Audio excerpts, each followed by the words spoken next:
ಸಿದ್ದರಾಮಯ್ಯ ಇದ್ರೇ ಒಳ್ಳೆಯದು. ಯಾಕಂದರೆ ತುಂಬ ಚೇಂಜಸ್ ಬಂದಿದೆ. ಮಹಿಳೆಯರಿಗೆ ಫ್ರೀ ಬಸ್ ಇದೆ, ಮತ್ತು ಅದು ಗೃಹ ಜ್ಯೋತಿ, ಮತ್ತು ಆಲ್ ತುಂಬ ಫೆಸಿಲಿಟಿ ತಂದಿದ್ದಾರೆ. ಇವರೇ ಇದ್ದರೆ ಮುಂದಕ್ಕೆ ಇನ್ನೂ ಅವ್ರ ಫೆಸಿಲಿಟಿ ತರ್ಬೋದು ವುಮೆನ್ಸ್ಗೆ, ಚಿಲ್ಡ್ರನ್ಸ್ಗೆ.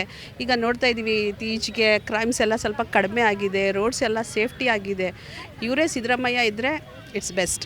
ಓಕೆ, ಒಂದು ಡಿ ಕೆ ಶಿ ಅವರಿಗೆ ಕೊಟ್ಟು ನೋಡ್ಬೋದು ಅನ್ನೋಂಥ ನೋಡ್ಬೋದು, ಬಟ್ ಇವ್ರ ಎಕ್ಸ್ಪೀರಿಯನ್ಸ್ ಇದೆಯಲ್ಲ, ಅವ್ರು ಹೊಸಬ್ರು.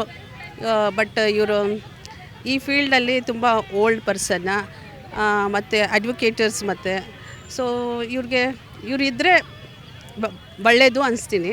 ನೆಕ್ಸ್ಟ್ ಆಮೇಲೆ ಬರಲಿ, ಆಫ್ಟರ್ 5 ಇಯರ್ಸ್ ಅವ್ರಿಗೂ ಅಷ್ಟೊತ್ತಿ ಇವರು ಕೆಲಸ ಮಾಡಿರೋದು ನೋಡಿ ಎಕ್ಸ್ಪೀರಿಯನ್ಸ್ ಆಗುತ್ತೆ. ಆಮೇಲೆ ಅವರು ಬರ್ಬೋದು. ಯಾವ ಯೋಜನೆ ನಿಮಗೆ ತುಂಬ ಇಷ್ಟ ಆಗಿದೆ? ಅವ್ರದ್ದು ಇದು ಬಸ್ ಫ್ರೀ ಮಾಡಿದ್ರಲ್ಲ, ಅದು ಬೆಸ್ಟ್ ಅನಿಸ್ತೈತೆ. ಯಾಕಂದರೆ ತುಂಬ ಪ್ರಾಬ್ಲಮ್ ಆಗ್ತಾಯಿತ್ತು. ಒಂದು ಕಡೆಯಿಂದ ಬೇರೆ ಕಡೆಗೆ ಜಾಬ್ಗೆ ಹೋಗೋರು, ಲೇಡೀಸ್ಗೆ, ಮಕ್ಕಳಿಗೆ, ಹೈಸ್ಕೂಲ್ ಮಕ್ಕಳಿಗೆ, ಅದೆಲ್ಲ ಈ ಲೇಡೀಸ್ಗೆ ಫ್ರೀ ಮಾಡಿಕೊಟ್ಟಿದ್ರಲ್ಲ, ಆ ಬೆನಿಫಿಟ್ ತುಂಬ ಚೆನ್ನಾಗಿತ್ತು. ಮತ್ತು ಗೃಹ ಜ್ಯೋತಿ ಅದೂ ತುಂಬ ಚೆನ್ನಾಗಿದೆ. ಇವರು ಫೆಸಿಲಿಟಿ ತಂದಿದ್ದಾರಲ್ಲ, ಅದು ಆಲ್ ಫೆಸಿಲಿಟೀಸ್ ಆರ್ ಗುಡ್.